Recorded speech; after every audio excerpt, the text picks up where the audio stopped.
Welcome to Crafting for Profit Live. We are at episode 10, if you can believe that or not. And today's topic is crafting a compelling brand story and why you should be sharing your story with your customers.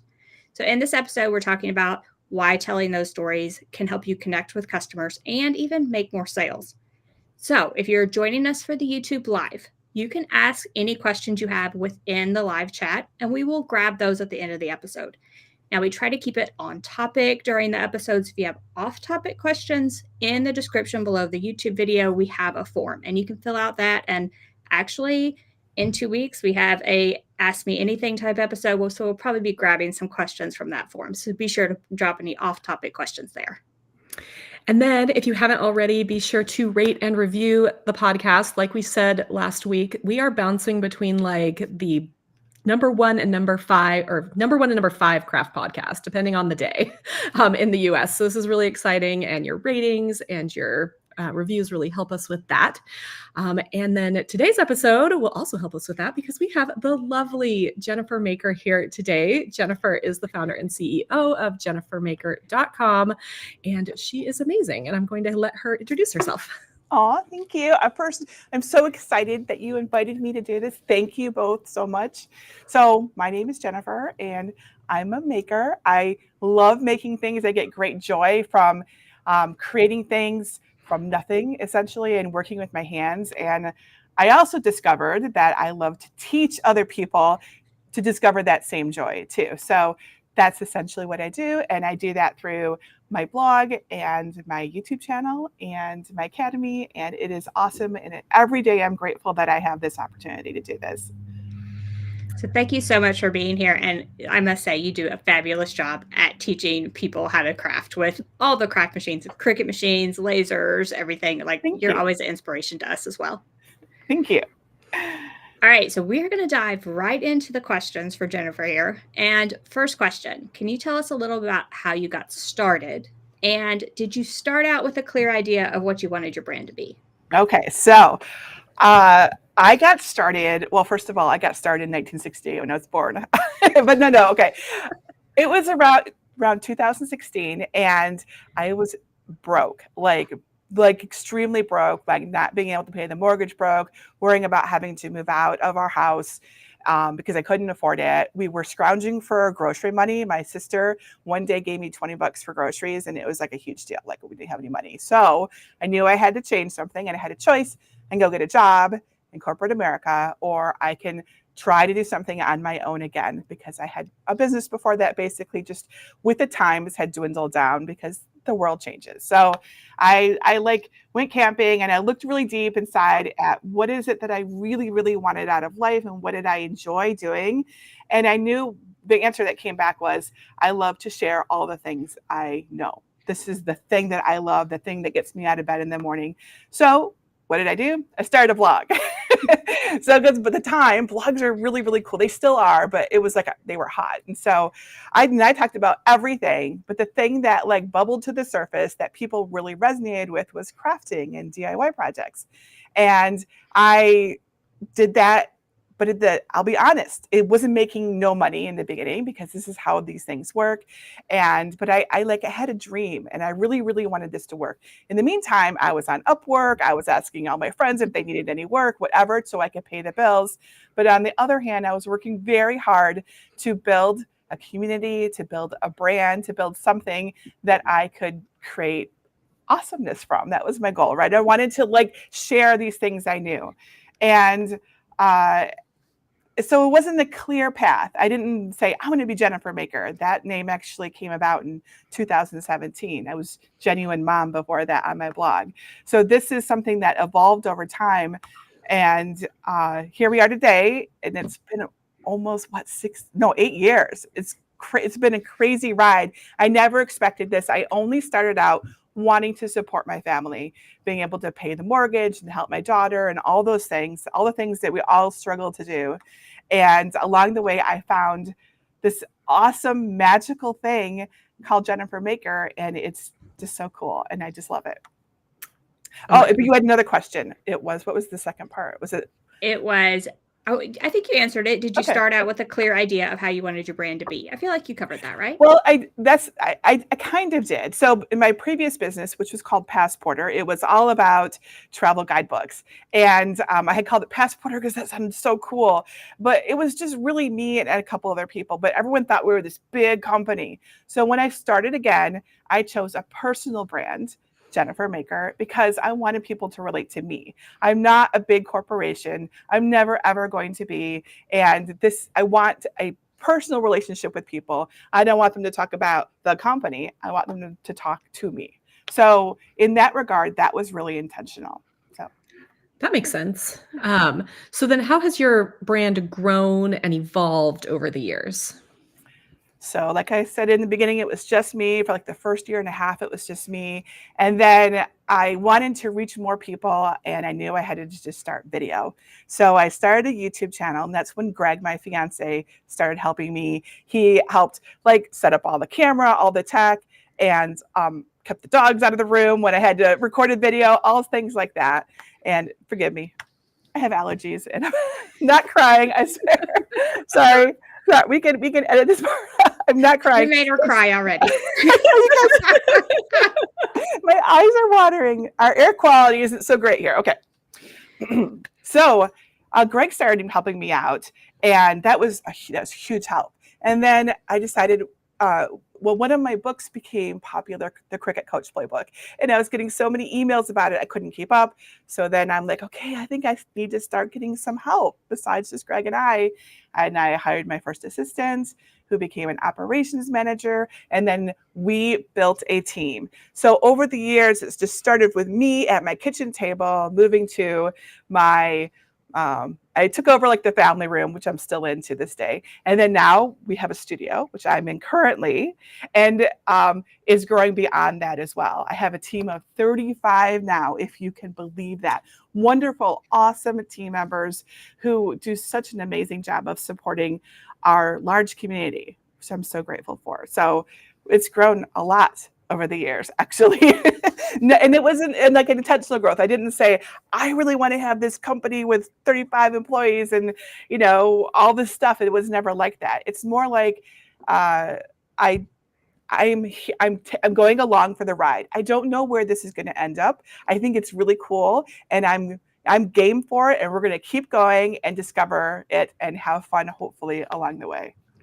I love your story, and I also love that you mentioned that in the beginning you did not make any money for a while, because I think that's important for people to realize whether they're starting out selling their handmade crafts. Like in the beginning, a small business generally doesn't make anything. No, I agree. Yeah, I think it took me a year before I was really making any money. And I would say at that point, I was able to, it was like, okay, this is worth my time. And I could really I can stop working on Upwork. I can, stop working for my friends, and I can focus on this. And I think that was actually fast. I think for a lot of people, it takes longer than a year. But I'm 55 years old. I had a business before this. So I had the benefit of experience. So that always helps. Yeah, for me, like I started in 2010 and it was 2016 before I was able to quit my full-time job. So it was about 6 years before I had that full-time income potential. But like you said, tons of working for other people, picking up work wherever you can, just to Mhm. make the business, just have the money to invest back in the business and help it to grow. Exactly. It's not an overnight thing. Like I'm going to start a business and then suddenly there's money rolling in. That is not a thing that happens ever, as far as I know. I feel like, 1 in a million goes viral, right? Like you get 1 in a million people who go from 0 to hero, All right. and then Yep. that becomes like the story that everybody aspires to, but really it's just a lot of hard work and a lot of, am I going to be able to do this? And a lot of, oh, I should probably get a side hustle and to my side hustle, to my side hustle, and just trying to like make ends meet until you can really get the thing off the ground. I agree completely. All right, so let's go to question number 3. So how would you define a brand story? And why do you think it's important for small businesses, especially in the crafting niche, to develop one? Okay, so I think a brand story is the heart and soul of your company. It is what people see when they look at you. It's the thing that helps you stand out from others. And most importantly, I think it's how they relate to you. And I think that's everything. I really do. Like, it's not just, no name, no brand stuff that's sold everywhere. That's not what this is. We make things with our hands and with our hearts. And we have to put that same passion into communicating this to our customers, our followers, our people, our community. And that's what I've been doing. And I think it's really making a difference for me personally. And so I believe that it can help everybody else too. I think that's really what sets this type of business apart from you can buy a lot of the same things I make on Amazon, but you don't know who makes them. You don't know how much they were paid. You don't, there's all these things that you just don't know. But when you're, buying from a person and you see their background and you hear their story, it becomes just so much more meaningful. And I think that that's just a really great point of connection that you can't get with something you purchase on Amazon. I agree. And that means that it's so important for us to pull that story out and be sure that we're sharing it, right? So be sure that you're developing your story and then sharing it every chance you get. And I think it's a little bit weird sometimes because you're like, well, no one really wants that. They just want the thing. But I don't think that's true. I think they want to connect with us. They want to, and I know that I want to connect with them 100%. So we shouldn't be shy about doing this. We should really embrace it. Yeah, and it's digital age, and there's so much coming at you, and a brand story makes you connect with an online shop it's completely online. You've never met that person, but you read their story and about their kids, their family, their dogs, whatever it is, their passions, and all of a sudden you have an instant connection, and it makes you want to support them in any way you can, whether that's purchasing something, sharing it with your friends, even if if they're so moved they share your brand story. That is making more connections outside of who you normally reach. Absolutely. And I think it's just so important that we do that. And, like you said, it's very crowded, overwhelming world. There's so many choices, but when a person can connect with you, they're more likely to buy from you again, or seek you out, or go right to your store, or go right to your stall, or wherever you're selling or whatever you're doing. I feel like often for me, I also often remember the brand story rather than the shop. It's like, remember that lady and she talked about her dogs? Like, I'm Googling lady with cute corgis or something. Totally. I know exactly what you mean. And I think with AI becoming so big lately, right? It's like the thing. Like being us, being who you are, is going to set you apart from the robots. And I'm not saying there are not good uses for AI. There are good uses for AI. However, one thing it's not going to be able to replicate is a story, a person, a brand. You know what I mean? It's just not going to be able to connect in the same way. You just cannot connect with a robot the same way you can connect with a real human. You can't. And they're not going to be able to fabricate it in a way that's going to make any sense. Sure, it can come up with a story, but it's not like a authentic story that you will see echoed in social media. Like when I talk about my story, wherever it is, my followers, they will ask me questions about the farm when I'm talking about a craft and there's no connection. That's because it's across so many different places, right? And I can't emphasize how much the world is going to change so much with AI, but us being our authentic selves is what is going to make a difference and help us not get lost in that sea of information that is probably about to overwhelm us all. It's a big deal. It's a really big deal. It's a really big deal. I couldn't agree more. All right. So question number 4, let's build on that. So what do you think are some key elements that make up a compelling brand story? Well, first, I think your origin. How did your business start?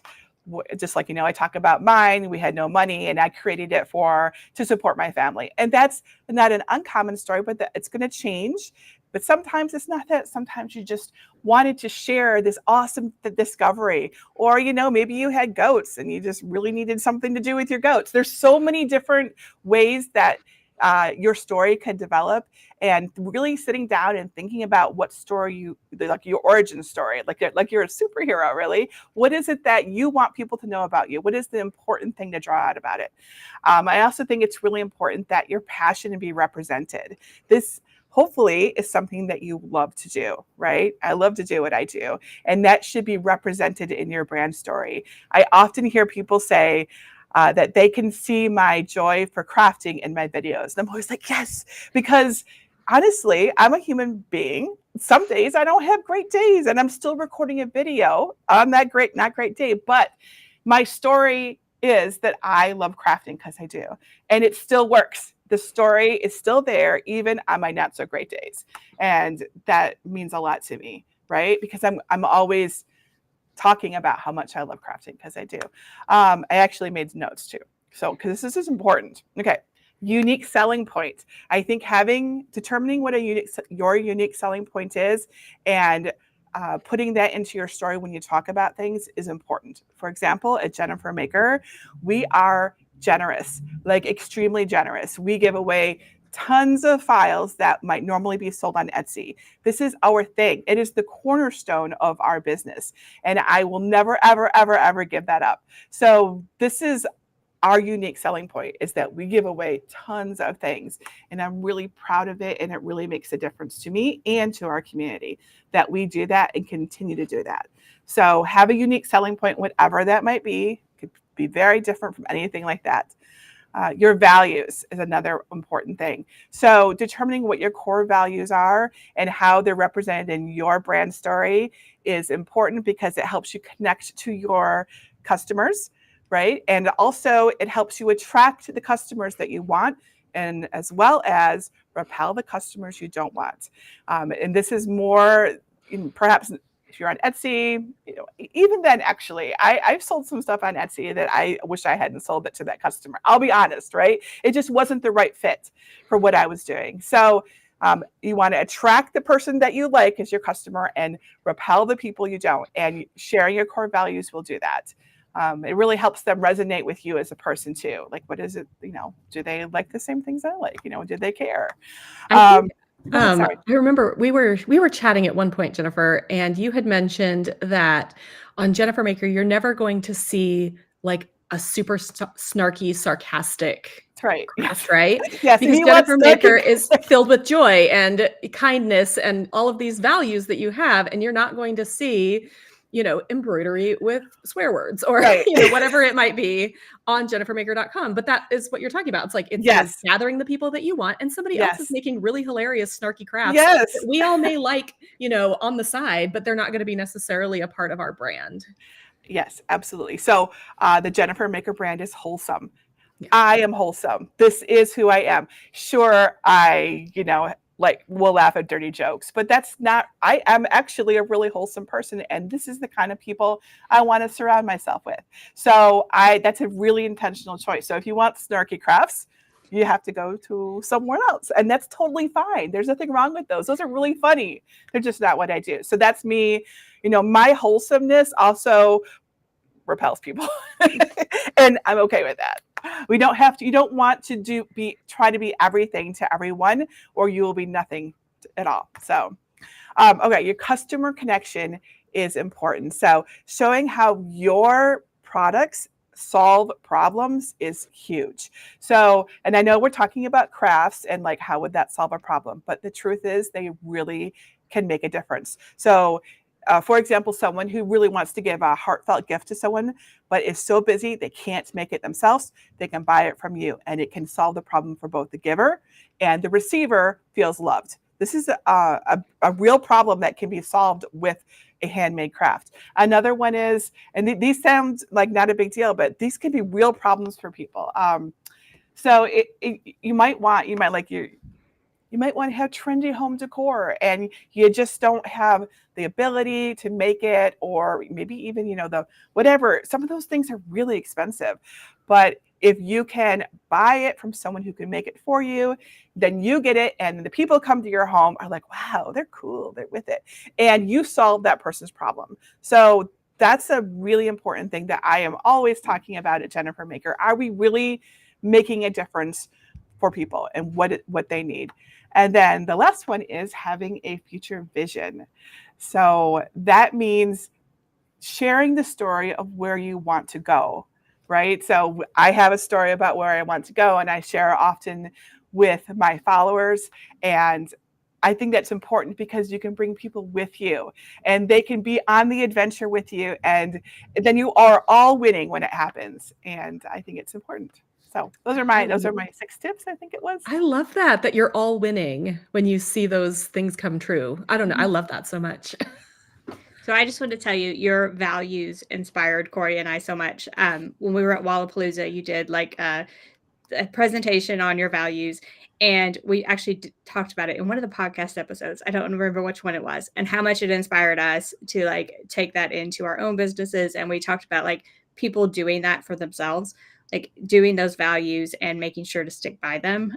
So I just wanted to like note right there that you inspired us a little bit. Awesome. I'm really happy I inspired you. And for anyone who's listening, as I recall, probably what you're referring to is how I don't accept sponsorships. Is that what you're referring to? That was part of it. Yeah, there was a list, right? 10 of them.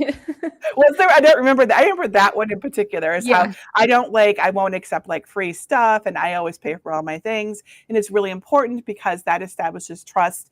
When I do, a video or talk about something, everyone knows that is, I believe in this because I was willing to put my own money down. So, but yeah, I probably had some more too. I have a lot of opinions about it.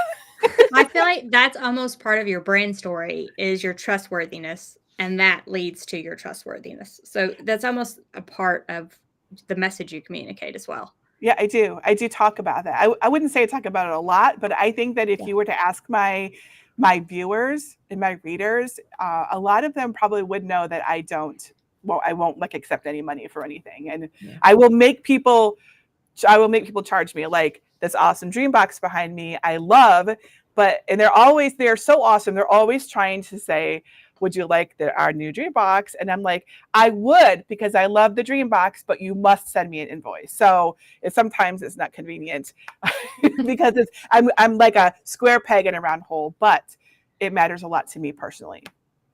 Yeah, and that's the main message, right? Standing behind whatever your personal values are, standing behind those as a business as well as a person. And that's like one of the whole things to communicate. Yes. I think you're the reason we actually have this podcast now that I think about it, because one of our values is helping other small craft businesses grow, helping, basically pulling people up with us as our tide rises. Yeah. And that because we articulated that we have our own separate lists of values, but that is on both of our lists of values. And that sort of led to us starting this podcast. So I think it's really important for all of us to kind of articulate like what is important to us. And then that way, if you're having like a crisis of conscience, or you don't know what the next step is in your business, or if you don't know, whatever it is, you can look back at that list of values and say, okay, which best aligns with what I'm trying to do here. I so agree. So at Jennifer Maker, we have 7 core values. We talk about them all the time, and we make all of our decisions based on those values. We have like a little sheet. All of us have it. We update it every quarter, and our core values are right here. So whenever we're not sure about something, we don't know which way to go, we just go back to those, and it helps every time. It's like a little guidebook for ourselves, and you can do that, and it's so helpful. It really is.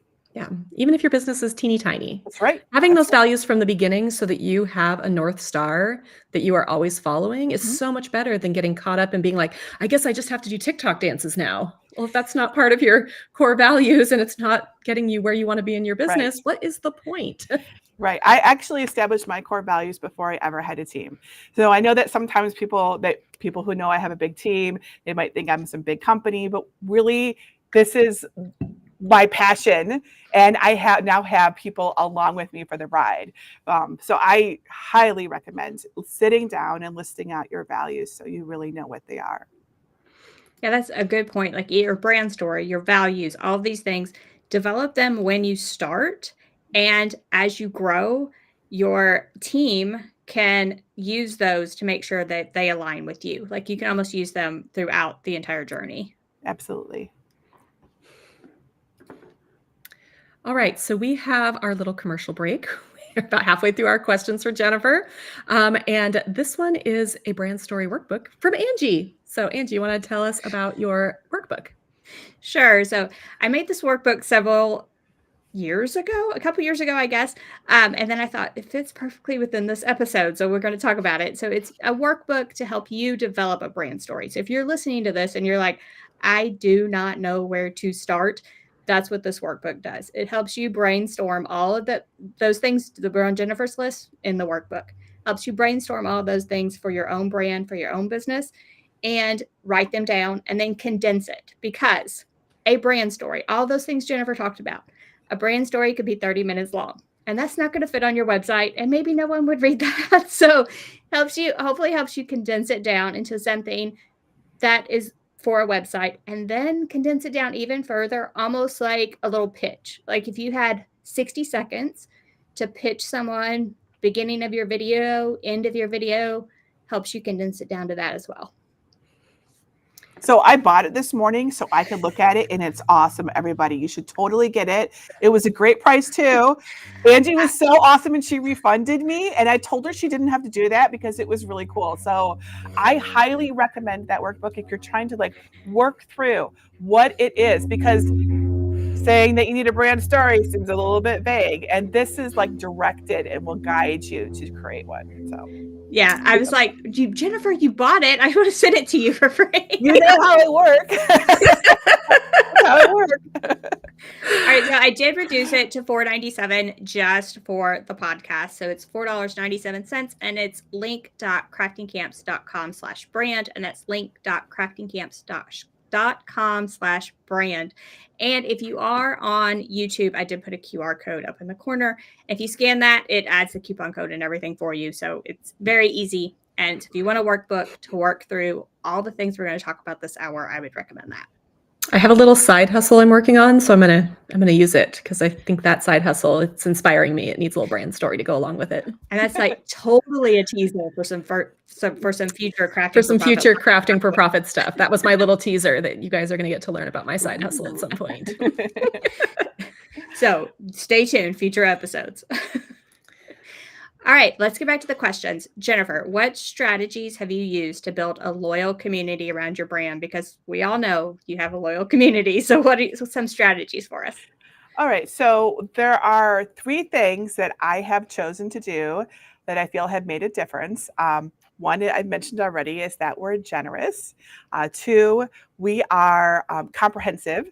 And 3, we are community driven. So you could consider these like core or like values, but I think of them more like my uniques, right? These are the things that I have pulled out from these years of working that I think make a difference and have pushed me forward. So being generous, we give away lots of stuff. And by doing that, I get to meet a lot of people, and they join our communities, and I learn about them and they learn about me. And so when I do have something that isn't free, they know who I am. They trust me, hopefully by then, like we're all good. And then if the product is right for them, it's easier to say yes if it's right for them. So I find that helps tremendously for what I do. The second one that I said was, I made a note here, what was it? Comprehensive, of course, yes. So what I do is I've heard our tutorials called meticulous. So I really, really try to cover everything from the very beginning, if you're just brand new to something, to the end, right? And not skip over steps or assume you know something or anything like that. And I'm notorious on my team for being like, oh, no, we have to explain that. And then we have to go back and we have to do that. And it's really important to me. And I think that our community has come to know that about us. So we keep doing that. When we find something that people respond to, we continue. And that's an important lesson for everyone. When you make something and people love it, you know what you do? You make a whole lot more of it. That is literally what you do.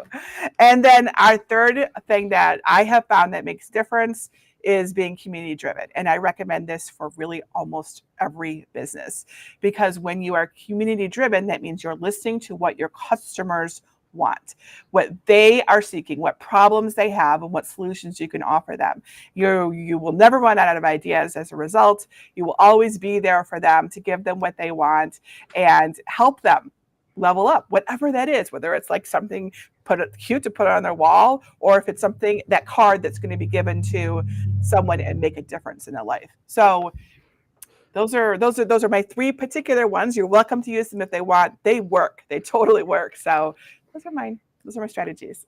I feel like for me, the community piece is one that I came to the game late. And I wish I had started it earlier. I still don't think I'm super good at it. I think part of it is that, I mean, I know you're the same, Jennifer. I am like an extreme introvert, right? Yep. And sometimes when I'm not working, I want to be off. And so I need to, I think, figure out how for me to better integrate community into what we're doing. Well, I find that for me, I work best with asynchronous communication. So right now, that's a big old fancy word, but right now, this is synchronous. We're having a conversation, it's a live video, and this is awesome. But it's also, because I'm an introvert, it's also really draining. I can only do a little bit of this. But if I do asynchronous communication with my community, that's things like Facebook, where, I'm in the bathtub looking at a thread. Oh, I get to comment on someone's craft. Like, it's hours later, but I do that like pretty much every night. And that allows me to be in touch with my community and interact in a way that feels good. And it's so we're talking to each other, but it's on the terms that work for me, because I am a huge introvert. You've got 3 introverts on a podcast here, everyone. 3 introverts that do YouTube videos. Who would have known? Not me. I think a lot of crafters are. I don't know, but I hear this often, right? So I think they go together. I agree. Yeah, I feel like because of that, when someone starts a craft business, the community part is very hard for them, because it's hard for them to put themselves out there. It is. It was hard at the beginning for me. It's hard to put yourself out there. It's hard to open yourself up almost to that community. It's really difficult. I had to really, for example, when I started doing Jennifer Maker, I said, I'm not going to do any videos. No videos. That's just way beyond what I want. And when I realized that's what the community wanted, that's being community driven, I had to find the courage to create videos. And I did that by gaming my system and I told everybody I'd do like a video a day for 25 days. So of course I had to do it. I did it. I survived. And now I have a channel. So I listened and I got pushed past my fear and got out of my comfort zone, which is so important when it comes to something like this. So important. And I think we're not saying that everybody needs a giant teaching YouTube channel. Like No. if you're making tumblers, maybe it is just showing your process on social media or whatever it is. You can take it one step at a time. It's almost 2 years now that I really did a push for YouTube. And it was only because I got locked inside my craft room for 2 weeks. Basically, my family had COVID and my husband was like, you're not coming back in this house until we're better. And so he dragged our mattress out to my studio. And I'm like, I'm out here for however long it takes for them to feel better. I'm going to figure it out. And I cried and I swore and I made some really bad videos that you can watch on my YouTube channel, like come very far.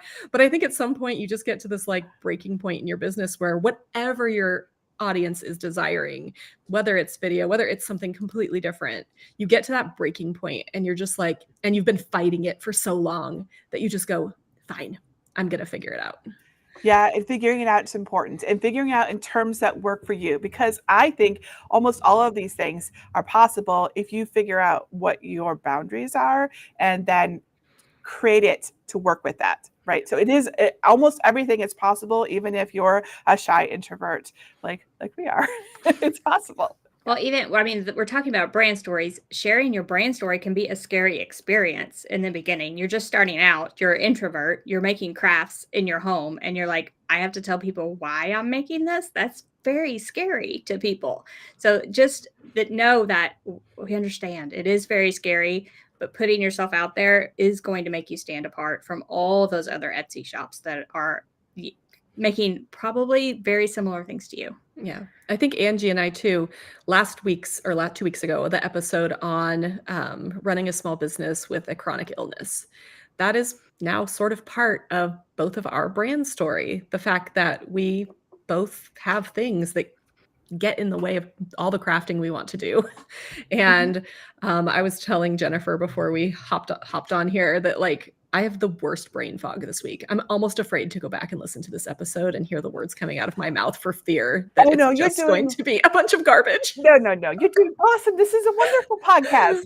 Okay. But I have been like, I forgot so many things this week. I mean, the number of times Angie was like, "You said you were going to do that," and I was like, I did." But like the fibro brain fog this week has just been way worse than normal, and so I'm having to work around that. But now it's becoming part of my brand story that I am a crafter and I own a small business while also having a chronic condition, and that connects with so many people in a way that it would be if you thought I was just perfectly 100% healthy over here running, it's like, oh, well, good for her. And now it's like, oh, wow, I have a similar thing. Maybe I can work around it as well. Yeah, that's a really, really good point. It's also important to note that it's okay to leave things out of your brand story, even if they're a big deal to you. Yeah. I have several things that I don't really talk about, because I'm a pretty personal person, as it turns out, and I like my privacy. And I don't have to, for example, tell the world that I feel really exhausted right now. I'm telling you guys this, but like I don't normally share like my health, right? So that's not something that's part of my brand story, and that's totally okay. Yeah. You don't have to share the things that don't feel right to you. And you can share the things that do, that you want to help connect you to others. Yeah, even as long as I've been doing this, I've not really talked about it. And doing that episode for Corey and I was extremely scary. And we've been doing it a long time. We've been sharing ourselves online a very long time. And just like before that episode, we were both so nervous just to put that out there. So even 10 years, 15 years, however long you've been doing this, things can still be very scary to put out there. Yeah. Totally. I mean, some things get easier and some things don't. Like, do I really want to, did I want to talk about my health? Not particularly. However, I got to the point where I was like, I think we can help people with this. I think we can show that there are so many struggles that people have. And even if they aren't exactly the same struggles we have, there are ways to work around them. There's strategies to, be able to get things done. We want to encourage people to rest when they need to rest, all of these things that it felt like it finally became worth it to delve into that part of the story. Yeah, I think that's really, really cool. All right, so number 6, are there any common mistakes you see small businesses make when it comes to branding and telling their brand story? And then maybe how can they avoid them? Okay, that's a really good question. One of the big things that has stood out to me and that I see small businesses, especially when they're starting, I see a lot of focus and energy put into creating a logo. And I and I love logos. I'm a graphic designer by nature. But the thing is, your logo is not the thing that's going to sell and make a difference. It really isn't. I don't really even have a logo, and clearly it hasn't made a difference for me. So I don't want to, I don't think that, I think I see a lot of people put so much effort into that and then expect that it's going to open a door, and it isn't. So it's totally fine to have a logo, but really I'd like to see that effort and passion being put into other parts of creating out your business, right? So that's one thing. I think also there was something else too when I was thinking about this. I think that I'm seeing people not think about what other people need, and they're more focused on what they create. So like I love all things nerdy. Most people have no idea about this because my crafts are not like that.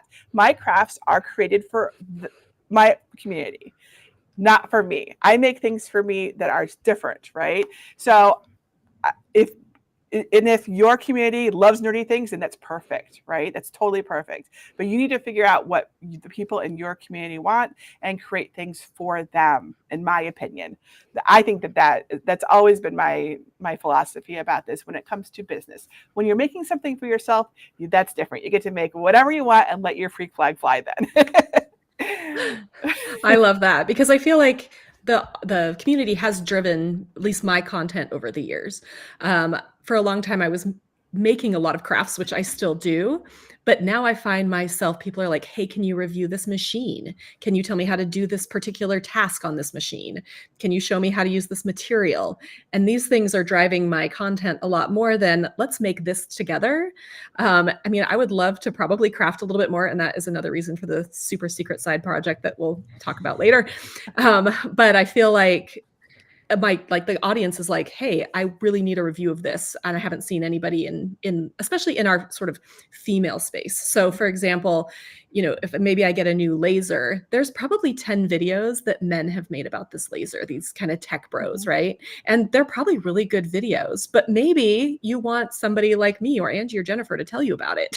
Like, we're going to tell you, is the machine too heavy to lift by yourself? Things that, we're going to do it in a funny, fun way that is more feminine, that is more like just connects with a female audience a little bit better. Not that we don't have male listeners or male people buying our crafts or whatever, but it is a very female centric space. And I think that, being on the tech side of that being on the female side of the tech space is kind of an interesting place to be.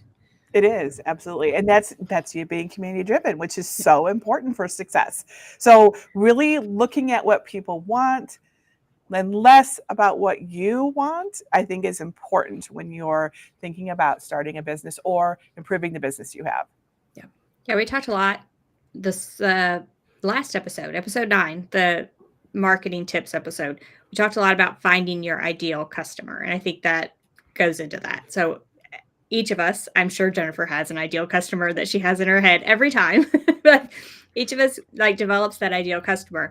It's a way to find products that they like, talk to them within your product descriptions, and within this brand story, you need to talk to that ideal customer as you develop your brand story, and kind of work it to where it's speaking to that ideal customer and that person you want to attract. Yeah, whenever I write anything, I am writing to a person.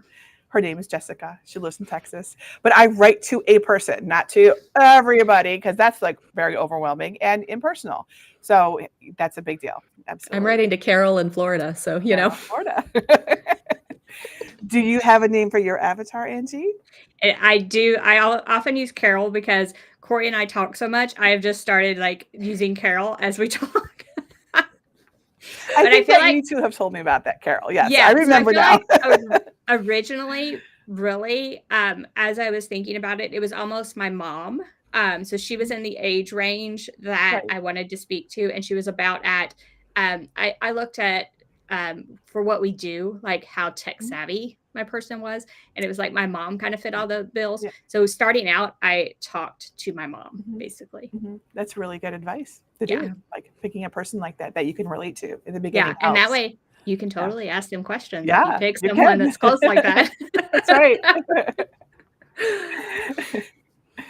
All right, next question. How do you balance authenticity with the need to market your products effectively? And how do you balance authenticity with privacy? That's a big question, because I am actually very private, but sometimes you wouldn't know it, right? So I have been, I've been a small business owner since 1992, and I've been online in some capacity or another, basically since the same time. So I've had lots of time to figure this out. So the way that I have done it, because I always want to be authentic, but I am really an oversharer. Angie and Corey know, if you meet me in person, I will tell you my life story. So we have to have boundaries. Everybody does. You guys don't want to hear my entire life story anyway. So what I have done is I've sat down with myself and I've determined what I can share and where I can share it. And I have my internal rules, and I've basically created healthy boundaries for myself so that I am always comfortable sharing and not like waking up in the middle of the night worrying about my family's privacy, because I don't believe in talking about my family without their permission or sharing anything that's their story. I share my story. So this is a big deal to me. Yep. So you're not going to see all the things about me for that reason, because I talk about me, and unless they give me permission or whatever, that's different. And there's no pressure ever for that. And so, and then I have rules for myself so that I can share the things that I want to share without thinking I'm going to cross a line. And then I've also determined the location. So I like to share my personal story, but I don't think everybody wants to hear about it. So what I've chosen to do is I share it in places where I feel safe. So that might be Instagram stories, because it's only there for 24 hours. So, unless you took a screenshot, big deal, it's gone, right? So I feel more comfortable to share a personal thing there. And then I also have communities within communities. And so a smaller community, perhaps my most loyal fans, I will share more with them. So, for example, I have a new Facebook group that's a private group it goes with the program.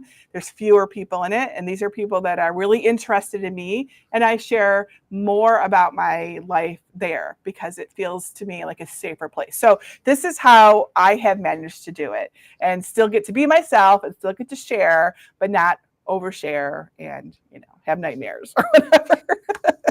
I think that's so important, especially when you're talking about your kids. Like, I regret how that I put my boys in my blog in the early days.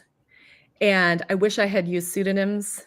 And obviously now I will only post with their permission, and they almost never, although now I did a YouTube at the end of the year, or video at the end of the last year, where I talked a little bit about my birth story with them because it was a little chaotic.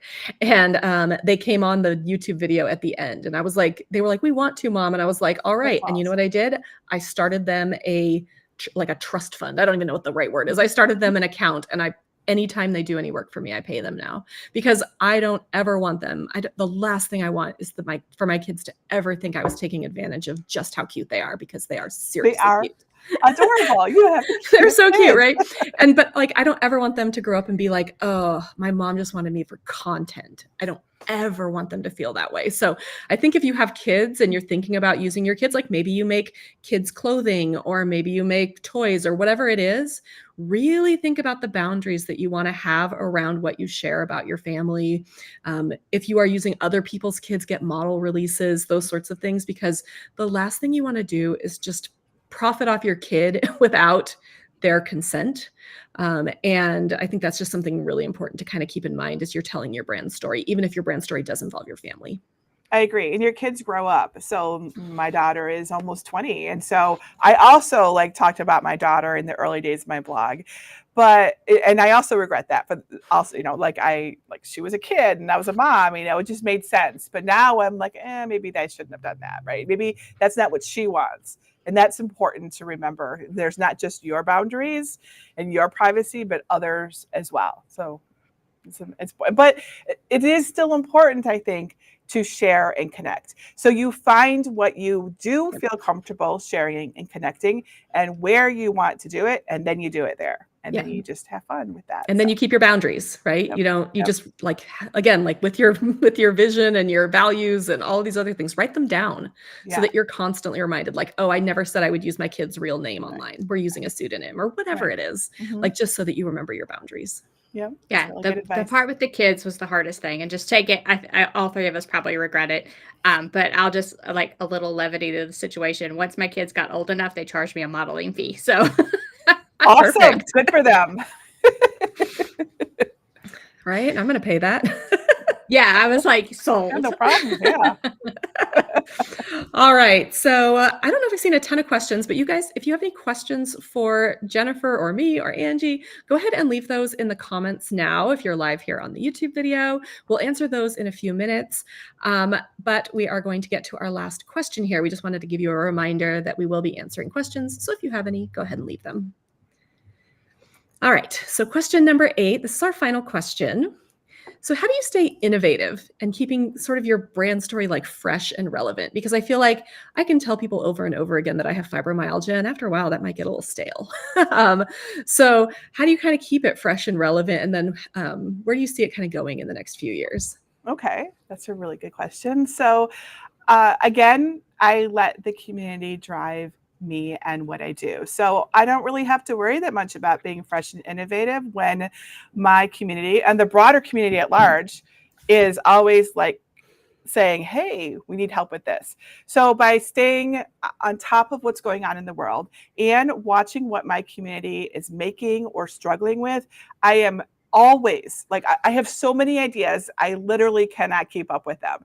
So just by attempting to solve the problems for the people that I see, it's always fresh. And also the same thing, also always innovating, because maybe that solution I came up with a few years ago isn't working anymore. And I can see them struggling and they're stuck or whatever. And so I can be like, well, how could I help this? What could I do more that would make a difference for them? And so, sometimes it's not like the ideas just instantly pop into my head. That does take time. But then by letting them lead me, I arrive at the right answer. And it's really awesome. It's almost like magic. By listening to what people are saying they need, that's like really where it all is, as far as I'm concerned. So that's how I am doing it. And then as far as you asked about what the future holds, is that what you said? Yeah. Okay. Well, so this is this exciting and fun part. So I want, as I mentioned earlier, Jennifer Maker is this really cool magical thing. And I feel like we're on an adventure with it. We don't know where it's going to end up, but we're here for it. And we're going to enjoy it for as long as it lasts.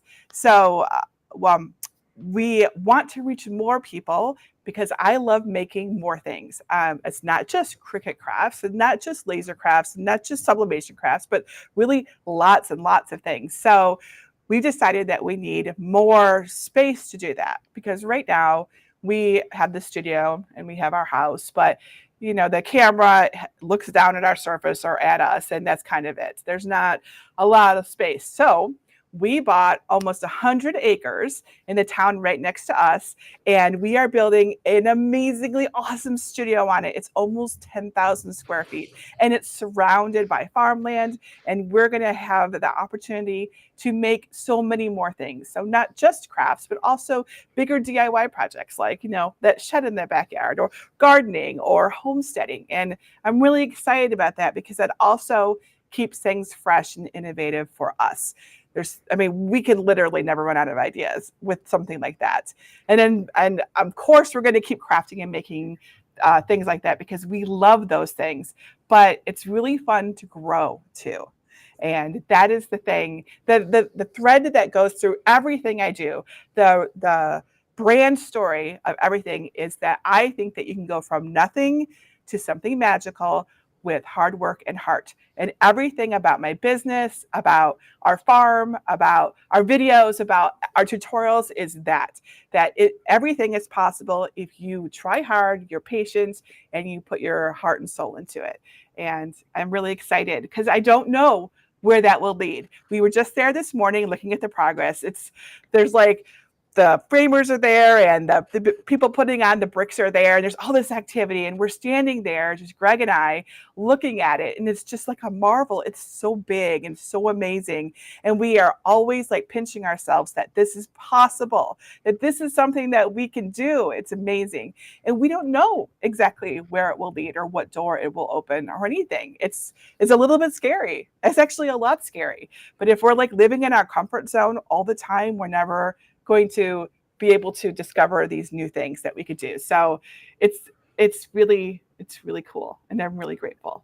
I feel like there's a balance that you're kind of in the right place when you're like walking that line between absolutely fun and absolutely terrifying. Yes, that's right. I agree completely. If you are not a little bit scared, you are not doing the right thing, or not doing enough of the thing that you should do.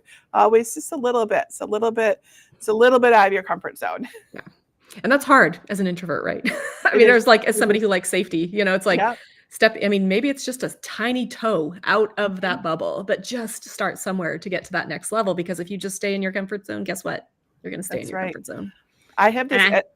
Sorry, go ahead. Okay, so I feel like I'm excited for your studio just because of how excited you were when you described it. Like, yes. it was like all over your face, the excitement, and your voice conveyed all the excitement that you had about it. So yeah, like, I'm excited just because you are, and that alone says everything about like a brand story. Like, you just wrapped it up. It's part of the brand story. We're bringing people along, we're sharing photos and videos, and it's truly authentically awesome. That's how I feel about it. And as far as I know, that it's difficult to do these scary things and get out of your comfort zone, starting a business, or doing those extra things that are tough. But what I have discovered is that all of the good stuff is on the other side of fear. So we have to push past that fear to get to the reward. So whenever you feel that resistance, like, oh, like that's just a little bit too much, it is really, I see it as a sign that that's exactly what I'm supposed to be doing to get there. And I am rewarded when I push through it. So that's my advice to everyone who's listening, because we all have things like this. We have dreams and goals that we really, really want, and things holding us back. And often when you get down to it, it's fear that's holding you back. And if you can push through it, you will be rewarded beyond you're imagining. I think that's so, so true, because I mean, both Angie and I quit full-time jobs, right? Terrifying. It's just scary. And then, but you're just like, when you have to do it, you have to do it. And then you just get so much more oomph. I don't know the right word, but like just motivation to make it work when something's on the line. That's right. Yeah. If it's just, oh, this would be nice, but there's not like a compelling reason. Like for me, I had to support my family, or it could be disaster. Like I am very family oriented, very home oriented. So this was like my life. This was literally it. And so it was either, put up or shut up. I had to do this. So it was a huge motivator for me. And so finding that why, that thing that pushes you to do those difficult things is important. It could be a person, it could be yourself, it could be so many things, but it has to be really compelling to like get you, off of that inaction hamster wheel that we find ourselves on and really doing something. Yeah. All right, so I'm going to start pulling some questions from the comment section. And before I start doing that, this on the YouTube Live, the comment section is moving fast. Please be patient with us, please. Okay, so Jennifer, can you tell us a little bit about your advanced program? And I'm going to drop a QR code for that as well as a link. Yes. So this is the innovative part that we just talked about. So we just started a new program called Advance with Jennifer Baker. That's me. And what this is it's like an ongoing program where we get to like deep dive into these projects that we create and really teach people how to personalize them and make them unique. So they're not like just a cookie cutter project, but like a really cool thing, how to design things, change things, and all this awesome stuff. And really get into it so that for example, if you're selling your crafts, you can sell something that is not like what everybody else does, but it's different. And this is the big deal. And it's got a whole bunch of other really awesome things in it. It's got the small business license in it. It's got cheat sheets so that, we have like 35 cheat sheets. We make one for every workshop. So we have all these workshops and we have this beautiful library. Oh my gosh, it is so cool. I love our advanced program. And this was born out of innovating and looking at what people needed, what they were telling me they struggled with. And I would see I really, really love this project, but I want to like do this, but I don't know how to. Right. And my tutorial had taught them a lot, but not that part. Right. I mean, no one really wants to be there with me for 2 hours while we go into like how to slice and, change everything. Right. Plus, it's unique for everybody. So I've created basically templates, and then we take these templates and we turn them into unique things. And that's what the advanced program is. And it's so awesome. I can't believe it, but 8,000 people joined us. So I am so grateful for everyone who joined us in this program. And the cool thing is that we get to keep doing it. So workshops all the time, like every week, like all these cool things. And I'm really excited for our future. And one more thing this is because this is kind of meta, right? We're talking about crafting for profit. And we're talking about advance. And I'm just going to tell you guys everything. So the thing is that because I am a shy, introverted person, doing live videos is not easy for me, right? Like it's not easy. It isn't. So when I created the advanced program, I created it so it adhered to my boundaries of not doing a live video all the time, because it's just not the thing that makes me happy. And that's the truth. And understanding that about yourself is important. I do love doing live videos when I do them, but the idea of having to do them every week was tough for me. So my program doesn't have live videos. Instead, we pre-record them, and it's got all these cool features. You can everything. It's more like Netflix for crafters. And that works for me, and it works for everybody. So That's advanced. It sounds amazing. There's probably a ton more stuff. I am like the worst salesperson when it comes to my stuff. So sorry, everybody. But it's a really cool program. If you are interested in it, you can go to jennifermaker.com. Oh, wait, no. There's a QR code on the screen, right? There is. So That's if you're right. on YouTube, you can scan the QR code, or you can go to link.craftingcamps.com/maker, and that will take you right there, learn more about it. And when I saw that you crashed your site the day you opened it, I was like, she has hit the mark with her community.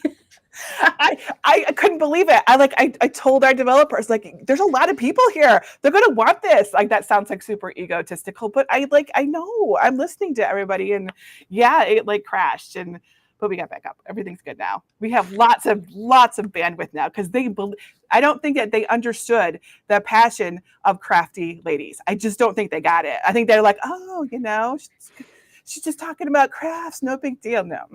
We tried to break Teachable when we launched Sublimation Camp the first time. We completely broke Teachable because they just had no idea that this many people would want what we were offering. Right? Yeah.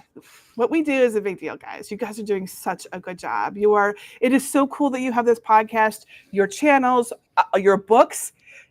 You both, Corey, you have a new book out about sublimation crafting, don't you? I do. Yeah, it's so pretty. I saw it. Oh, is it there? Okay. It's up here on my shelf. Good for you. That's important.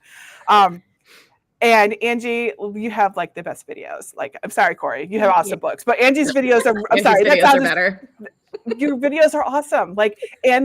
We are. I love what we do because we're able to, like, from our homes, we're able to help people across the world, and it's such an awesome thing. So yeah, and great. Like we always talk about, Corey and I and you, we're all competitors, but we can come together, we can boost each other up, we can promote each other, and we can all be friends. Totally. You guys are my friends. I talk to you all the time. I don't know if anyone knows that, but we have like a Facebook chat and we're always talking to each other. So it's awesome.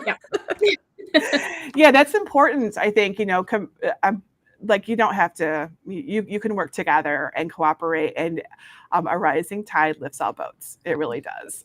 This is one of the things 100%. We talk about a lot here because I feel like you can just look at everybody as a competitor, or you can figure out how you can work together and be even better. Even if you're just getting together with somebody who you make, has a different craft booth than you do. You get together and craft. It's a different level of community, right? You have the community with your audience, and then you have the community with the people around you, and they're both important.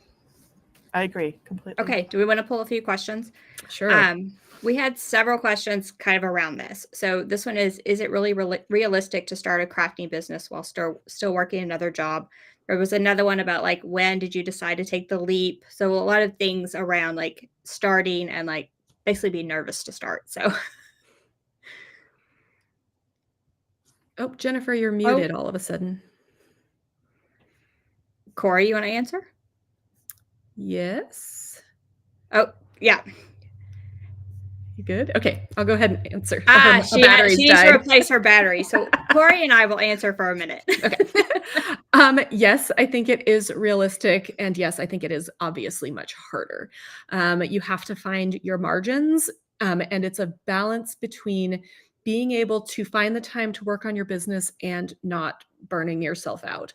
And this is something we talk about a lot because Angie and I are both prone to burnout, especially having chronic pain problems.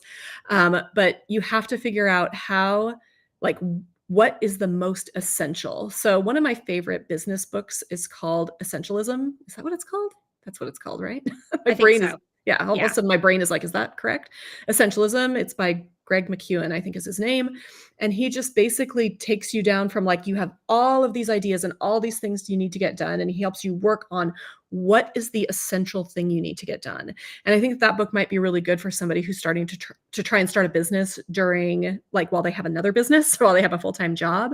Because if you can just get down to those essentials, making sure you're hitting all the right points when you're starting to build your business, I think that's way easier than sort of spinning your wheels thinking you have to do everything and trying to be on social media and trying to do this and that. And it's so overwhelming. But if you can get it down to just those essentials, do those in the margins when you have the space, I think it's possible. Yeah, no, I started when I had another job, and for me it was I I don't know if I would call it boundaries, but it was carving out a time when I could work on my business. So I had, my work life, my side hustle time, and my family time. But making sure that you carve time, I was horrible at this, but making sure you carve time into each of those buckets, or each bucket that's important to you, because it's very easy when you're working a side hustle and want to make it full time to lose sight of things like family time, or things that bring you passion, things that bring you joy, those extracurricular activities. It's very easy to lose sight of those. So that's the only thing I would say, is just to make sure that you're kind of keeping all of those things in mind. All right. I think I'm hearing Jennifer's mic, but I think she's still Yes, getting it. she is coming back. All right. I think I'm going to go to the next one. I think that answered that one pretty good. So no blog or website. How do I keep my audience engaged on Facebook without coming across as if I'm posting for just the sake of posting something? And I thought this was a very good question. I still feel that way. I think that's one of the hard things about me with things like social media for me. I have yet to find that magic sauce of like not feeling like I'm posting just for the sake of posting. Sometimes I'm like super excited to share something and I can really feel like this is awesome. But then there's sometimes where I'm just like, gotta put something else up today. And it's just like, it's not one of those things in the business that brings me a lot of joy. Yeah, I also, can everybody hear me okay now? Yep, we got it now. Yes, I also feel this way. I think it's very normal. I think this is part of doing business. And I think it's really important that we stay in their view, whatever it is, whatever that might be. If you're at it doesn't matter. It's really important to be visible. And so this is maybe one of the not as fun things that you can do, but you can also get creative. Like, for example, Angie and Corey having this podcast that they get to do every week is a really awesome way to be visible and also relevant and have fun. We get to talk, and it's real. So you can get creative and find other ways. You can have series or themes, challenges that might help you be more excited about it. But in the end, it's one of those things I think that you have to do if you want to, but you can get creative. Yeah. I like the idea of the creativity. I feel like that does help. It's not just like, I made this, here's a new sale, here's this. It's like polls, and it's, if this Tumblr had a name, what would it be? Like give people the reason to answer, make things funny or fun. Yes. So that's what I do. So I don't really like just saying, hey, here's the thing I made, go get it, go find it, or whatever it is, right? Instead, I like to engage with people because I love it when they answer me, right? I love the conversation. So I ask a question instead of just saying, hey, here's this cool card. Instead, I'm like, I made a new card. What do you think of it? Do you like this color? Because I'm genuinely curious, and then we get to have a conversation and it feels good, and I still am visible, right? Yeah. And maybe posting the process instead of, if you're just like, excuse me. So if you're just like posting the final product every time, maybe post some of the process. Like, what are you doing right now? What is part of your process that, show your Cricut machine cutting or something like that in a Facebook post. I think people want to see behind the scenes more than the front of the business type of stuff. Yeah. So do you guys know Bridgerton? Yes, of course. Okay, so I have been watching Bridgerton's social media, and I mean, they have, the pretty shots of the show, but what I'm actually seeing is tons of behind the scenes content from the actors on the show that I never would have thought I would care about, but I do, as it turns out, care about, and I'm totally eating it all up. And they have so much of it. That's not just stills from the show, but the party that they went to, or this thing they did. I mean, I'm obsessed with the little clapping game that they're all playing. I'm like, oh, look, here I am watching Bridgerton actors play the clapping game again. Yeah, it's really fun, and it's teaching me a lesson that this is okay. It's not weird. It's actually really neat. So I like it. And if it kind of goes with your brand, and I don't know if this may go with your brand, Jennifer, or not, but craft fails, people love craft fails on my channel. They love to see when people fail. They do, and so for me, I don't necessarily put those. I mean, I will put them sometimes in my YouTube videos to show here's where I went wrong. Here's a fix. But a lot of times I'll just be like, oh, I tried to make this and womp womp. It did not work over on social media. And those always do the best for me because we all want to know that we're not perfect, right? That's right. We want to know that the people that we watch on YouTube or whatever, it's nice knowing the Bridgerton people are real humans behind the show. Totally, And I think that right? that's all part of the brand story. It is. Absolutely. All right. And next, if you're just starting out and you have limited ideas for what your community wants, what do you do? So you ask them. That's what I did in the beginning because I started and I didn't know what people wanted. My very first product for me, since I like to sell digital products. So my very first product was a course called Cut Above, and it is about how to design SVGs, which I didn't think anybody cared about. I thought that was super, super niche and the only, maybe, I don't know, 5 people. So I never even considered that as a product. What I did, I thought a whole bunch of other things. So, but instead of like relying on what I thought they might like, I asked them what they wanted. So, in my case, I sent out an email to my small little mailing list and I said, and there was like a poll in there, and I said, what do you guys want? And they told me they wanted this, and I created this for them. Now, if you don't have a community, right, you don't have a mailing list, nothing, you can go out into the communities and pay attention to what people are making, what they're doing, what they're struggling with, what they wish they could just buy instead of make, for example. There are so many communities, and I'm not saying that you go in there and you ask the question, because not all communities will be okay with that, but instead you pay attention. One of the things I do when I'm trying to come up with an idea for like a craft, and I'm like, what do people really want? What do they want to do? Is I will go through my own community and with a piece of paper, and I will make a list of all the crafts that everyone is making, and I put little tick marks every time I see a struggle or a desire expressed or something. And then at the end of this session, I look at my sheet of paper and I'm like, oh, people really, really, really want cards. I didn't see that one coming. So like seriously, that's how we do it. It's very old fashioned actually, but it works really well.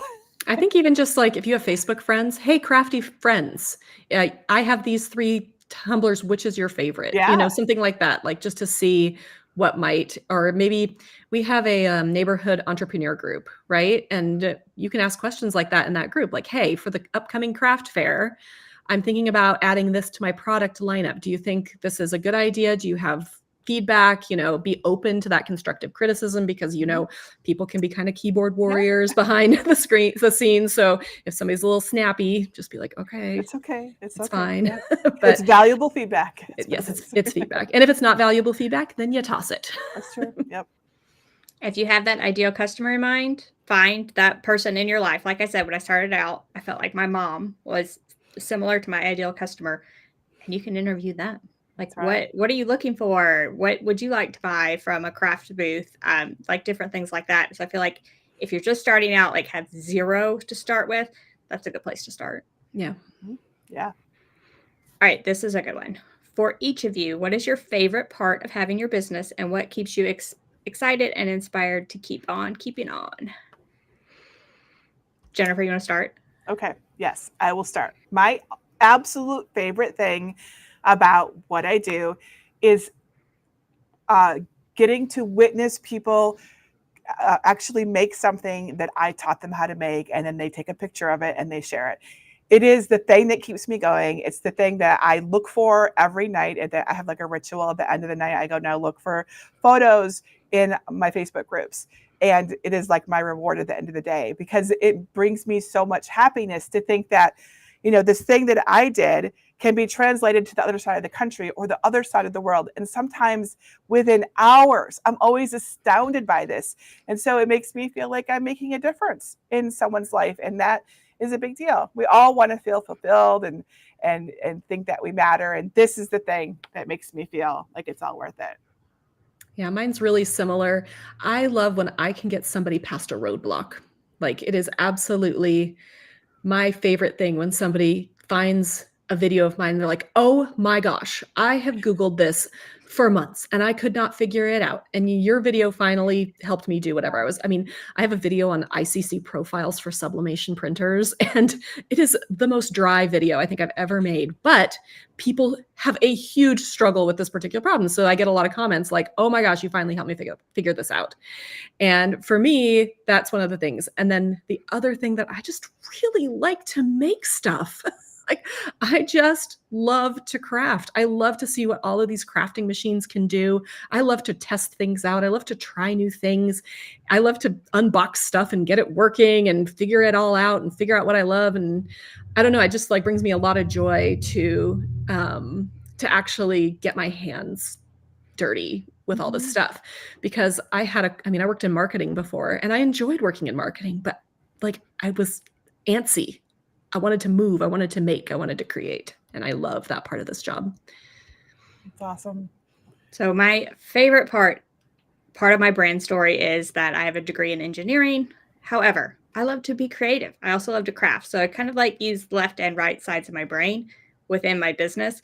And for me, that's the favorite part of my business, is that it allows me to do that and on my own terms. So I can be that creative person that also likes to problem solve and figure out how to like do random things on a Cricut machine that maybe no one cares about, but I do. So that's my favorite part of the business itself. And inspiring to keep on would be feedback from people. That's my dopamine. I love all the comments. I do all my like YouTube comments myself because I love reading that feedback, responding to it. So that for me, like we talked a little bit before we went live about the parts of your business you love and not outsourcing those. And that's one of those for me, is like the feedback portion. I like receiving that. Yeah, that's the best. That is Totally the dopamine. I agree. I don't think I would do this if I didn't get the feedback, right? Yeah, I could put all this out into the ether and with no feedback, and I'd be like, I don't want to do this. It's only worth it because people are following along. Yeah, that's why I'll always say, if you like something I do, please share it, because that's really the currency that I am working with, is your attention and your love is the thing that keeps me going. It's because after a while, there's a lot that goes into running a business, right? So there has to be a compelling reason, and that is my compelling reason. Yeah, it's like the ultimate form of support. Just like and comment on the video, and that's it. That's all you have to do to support me. Or if you're buying from a small business, leave a review. Yeah, leave feedback. All of these things. Like, I mean, if it's dopamine to us, it's dopamine to every small business that you buy from. Like, you buy something on Etsy, go leave a review, right? Like, just make sure that people know, because honestly, is there anything better than looking down and seeing you've got a comment and it's somebody that you've helped or they've been inspired or whatever it is? I'm like, all right, that's enough go juice to keep me going. Keep me going on this journey. All right. Do you ladies ever feel like you just want to take a huge break from everything, vacations, just breathe? I thought this was appropriate. Because the answer is yes. I would say for every small business owner, this is probably one of the toughest things, is boundaries and taking time for yourself. You tend to just take it all on yourself, work all the time. The work is always in front of you, because often the work is in your house in the beginning. So it's right there in front of you. It's very easy to pick up your laptop, work it way into the late hours of the night. Been there, done that. So yes, taking breaks, I have found I have needed to prioritize over the past, especially like 2 to 3 years, prioritizing those over everything else. And for me, and I'm just going to say this, probably for you as well, taking a break often makes me more productive when I come back. It gives me back the inspiration and the drive to do this. So taking a break is often the best thing I could do for myself as well as my business. I agree. So when I was in the early years of my business, I really worked on it all the time, like really. And I am a pretty driven person. So all the time really means all the time with me. And that's not healthy. So as I've been going along this adventure, I have had to like really say, okay, no, I have to take a break, or I have a mandatory day off every week that I wasn't taking before. That might sound funny, but I now take Sundays off. So you shouldn't be seeing me online on Sunday or anything like that. I'm supposed to stay away from social media and everything, to like unplug and decompress, because it's so important to prioritize this. And yes, there are some days I'm like, this is a lot of work.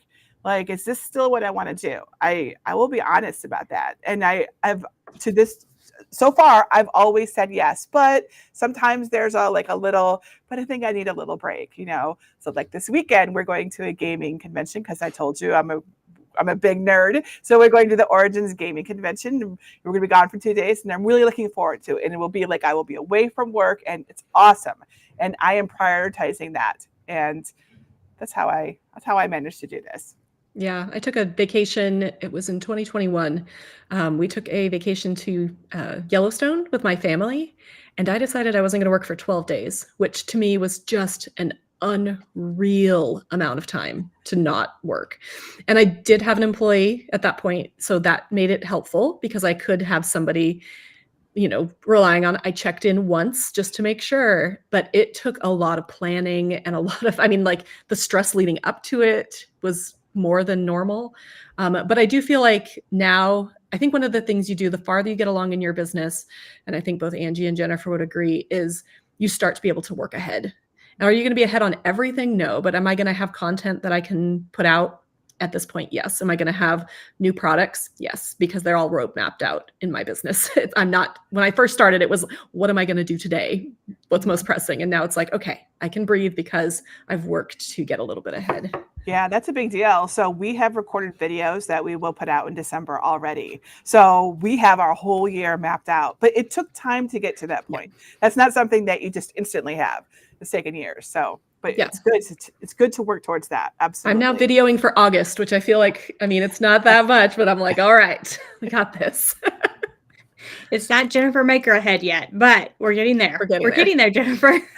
Well, as you have a team, you'll find that the cooperation required, the needs go up a lot. So you can't just wing it anymore. Like I love to do. I love to wing things. You now have to learn to cooperate with a team. So we are further ahead than I probably would be on my own. I'll be honest. Yeah, I think that's very true. And I think somebody just starting out, it's a little harder to, we all started out. We all know what it's like to hustle and feel like you're not getting enough sleep and all of these things because we've all done them too. We're just farther along the journey. So I'm going to pull a couple more questions. And what I wanted to say was there's probably way more than we can answer.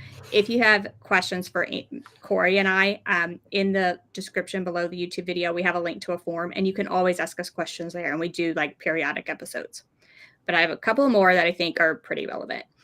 Did you have many friends or family that supported you with your ideas in the beginning? And do you think it's important to have this to keep persevering to reach your dreams? Persevering, sorry.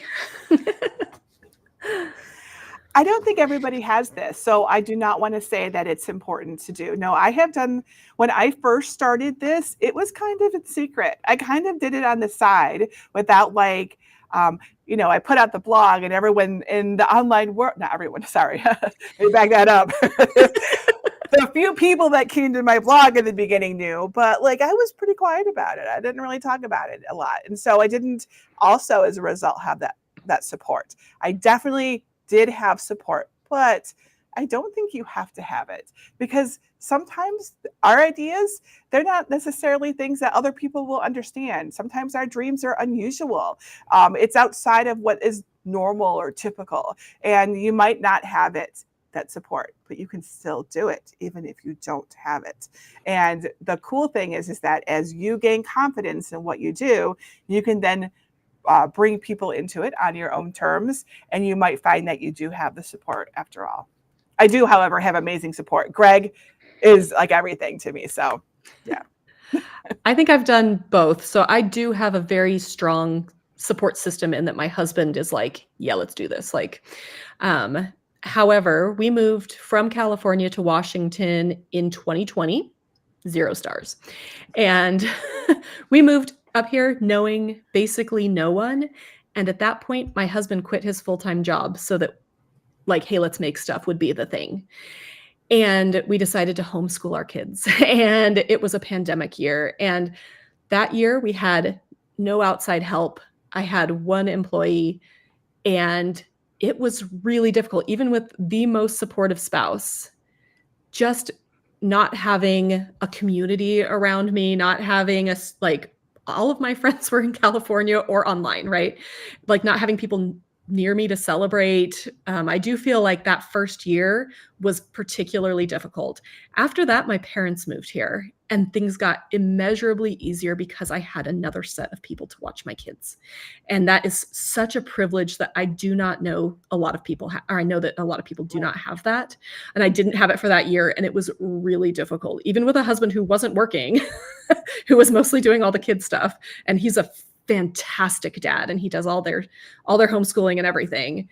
But still, like, the support system, my support system had the kind of, like, legs knocked out from under it when we moved. And I've been growing it back, but I do think that it's possible, but I know from experience that it is definitely more stressful. Yeah, I'll just echo that as a privilege, but I will also say that this business, whether you start a craft business selling your stuff, you're online like we are, it can be very isolating. You are by yourself. You don't have a lot of friends that understand what you do, understand the industry. So building a support system is often something I suggest to people, is finding other people that kind of do what you do, like Corey, Jennifer, and me. But anyway, that finding people that do what you do, connecting with them. Competition, your greatest competition is probably the person that's going to understand you the most and be that ear when you need it, because it is very isolating. Can be hard to, like, communicate that even to a spouse that is very active with things. They still don't understand what you do day to day. So just building that support system, I just wanted to add that in there. Absolutely. I remember basically the three of us became friends because I don't remember how we started talking, but we started talking about this and how isolating and how we don't really have people to talk to. So maybe we should just get together and talk. And we did get together and talk. And this has been really valuable. So you can create your own support system for sure. Yes, definitely. All right. So I'm going to use this one as a promo thing. It says, how long does it take you to make a project? Can you show us behind the scenes? Because when you make your videos, it's very quick and easy. So I just wanted to promo that in 2 weeks, Corey and I are doing an episode. We're doing it on July 3rd, actually, but we're doing an episode of a day in the life. So we are going to kind of talk about this, of like what our day-to-day looks like and how that translates into a business. So I just wanted to pull that up to do that. But if you have like quick advice, Jennifer, on how long exactly takes you? Oh my goodness. Do you guys gonna, well, you don't want to know.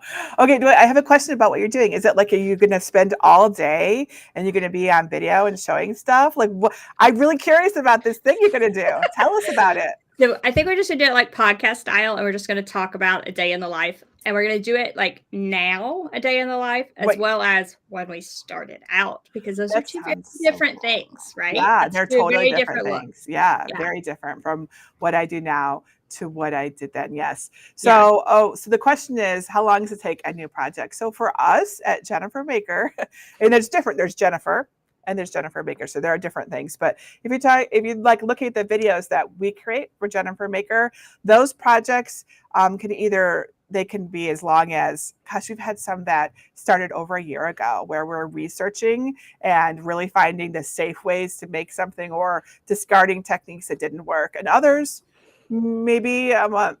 So nothing shorter than that. So it actually takes a lot.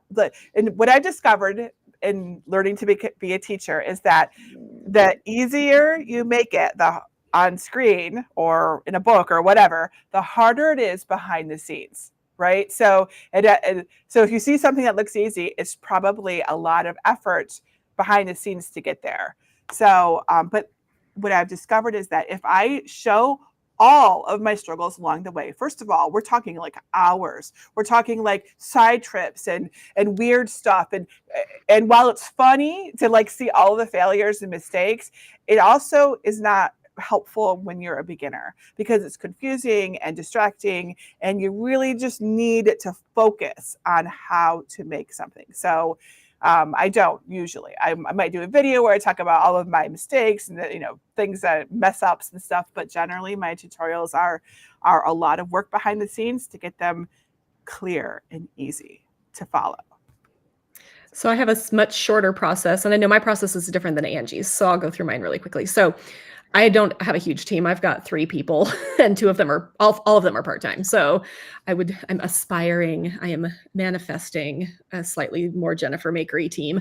But for right now, it's a lot on me. So for me, I spend usually a day or two, depending on what it is. Some things are really easy. Some things are much more complex. Like if I'm unboxing a brand new laser that has 8,000 parts, it's going to take me a lot longer to learn to use the machine, because I don't want to share a brand new machine with you that I have not tested a lot. And so those will take long. And what I do first is I'll write a blog post about it. I will write it all out and basically say, like, make sure I have everything I want to cover. And then I'll use that as an outline to make my video. And for me, that process works really well. It takes me, hour to film, and then I have an editor. Yeah, I'm the opposite. I like to do the video first, even if there's tons of footage of me completely messing things up and then starting over. I like to do the video first and then write the posts later. And it is just me filming. I do have a team behind the scenes for a lot of the other things, including writing the blog post. So someone does that later, but I do my own editing. So I just prefer to make the YouTube video first and edit it, because I guess because I have control over the editing process. It would probably be a nightmare for an editor to do. Mine's less of a nightmare because I have process. the outline. So I have an outline and I can just like follow.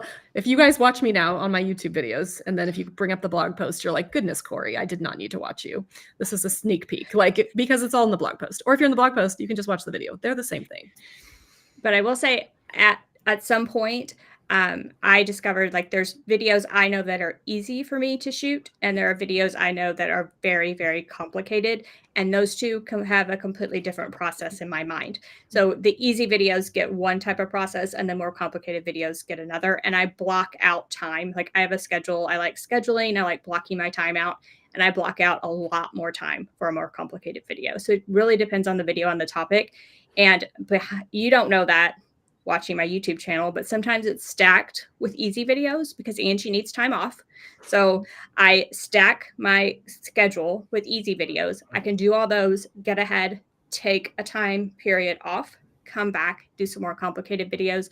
I mean, of course, forward facing, you just see it that a video goes up every Tuesday and Thursday. I don't even know my own schedule right now. Every Tuesday and Thursday, that's what you see. But behind the scenes, like I can kind of manipulate it where I can stack the easy videos and get ahead a little bit further ahead. Not Jennifer Maker ahead, but a little further ahead. In my defense, I wouldn't be that far ahead, but we have a team. So, and it's really interesting the way that a team, like more people working together, like you get really dialed in on your processes, and that things that you might have just been like, oh, I kind of do it this way. And it gets, so we have a process for everything. It's all written in a Google Doc that we follow. It's almost like a TV show. I'm not even kidding you. It's like, there's so much that's going on. So it's kind of fascinating, actually. I love that. Okay, so we want to cut the questions there, I think, because we are like long. We are way over time, and you all keep asking questions, but that's okay. And they're good questions, and they need to be answered at some point. So we will add them all to future podcasts. And yeah. All right. So thank you, Jennifer, so much for joining us. Again, check out Jennifer Maker, her new advanced program. I have it's link.craftingcamps.com/maker. And I have that QR code if you're on YouTube, and you can scan that and check out that program. So thank you, Jennifer, for joining us. Like, we really enjoyed chatting with you today. Thank you so much for inviting me. And I hope that everyone is following this podcast and Angie and Corey's YouTube channels, because this is so cool. And then I think that I'm really excited to listen to your podcast about a day in the life, because I think I can learn a lot from listening to you too. So thank you for doing this. It's really neat.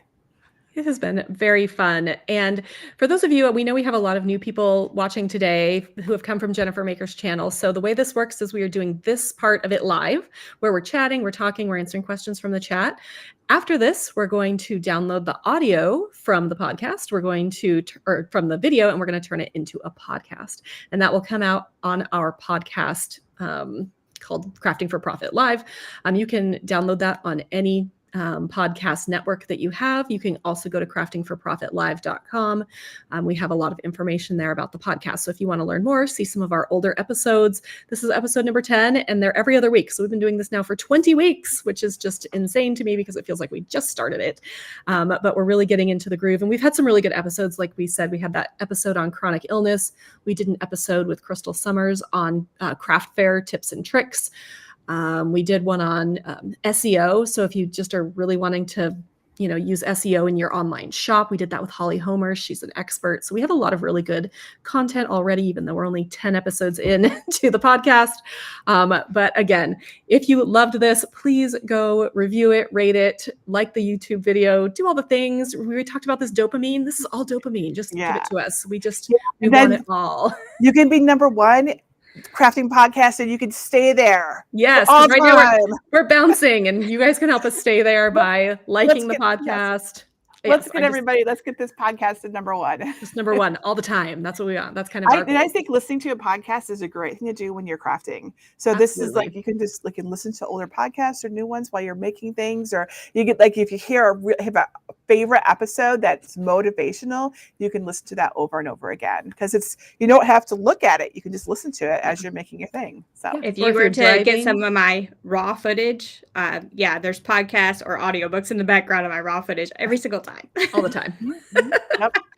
All right. We really do have to close this down because this is by far our longest podcast episode ever. So make sure you rate and review, and we will see you next time. Thanks, everyone. Yep.